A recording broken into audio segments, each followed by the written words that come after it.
Sarah will be a big reason why.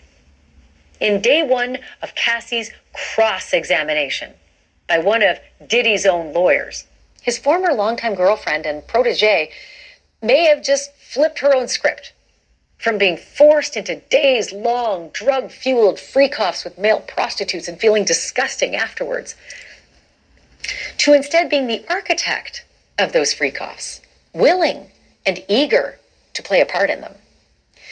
The jurors were shown more than 100 emails and texts between Cassie and Diddy, and they read along on big monitors, but Cassie didn't read along on the monitors.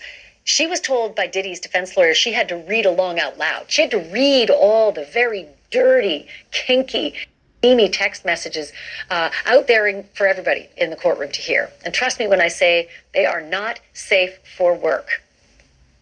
You almost worry about your broadcast license, honestly, with some of this stuff. So here we go, get the kids out of the room.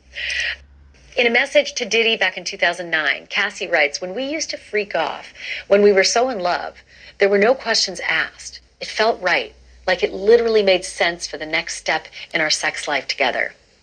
In another message, she says, "Wish we could have F.O. freak off before you left.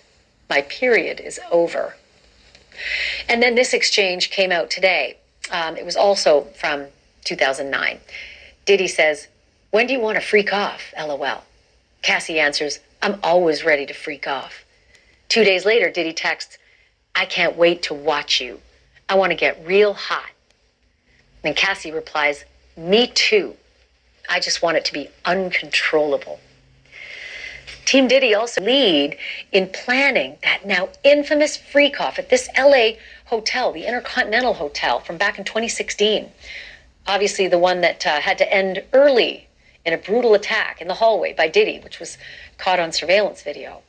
Again, the defense did not downplay the violence in this tape, but they tried to tie the violence to jealousy and the couple's drug use. As puts it, swangers.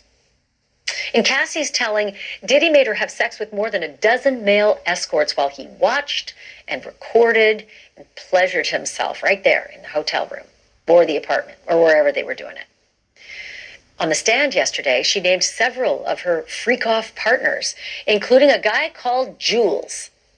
Cassie says that Jules was the escort from the hotel freak-off that turned so horribly violent in the hallway.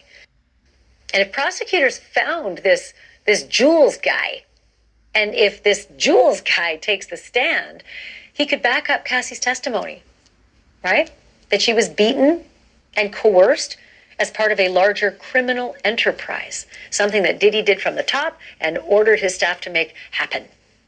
Because in the end, honestly, folks, the sleazy details, all the stuff you see in the headlines, yeah, it's good reading, right? But it is not what matters when it comes to a RICO case, racketeering, conspiracy. These are the allegations against Diddy, and that's the stuff that matters. So I unpacked all of this earlier today with my old friend. All of that.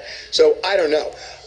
Ashley, that is not a domestic violence case. When it comes to these freak-offs, at least in terms of one of the charges, which is the main reason Cassie's there, they have to show some kind of force or coercion.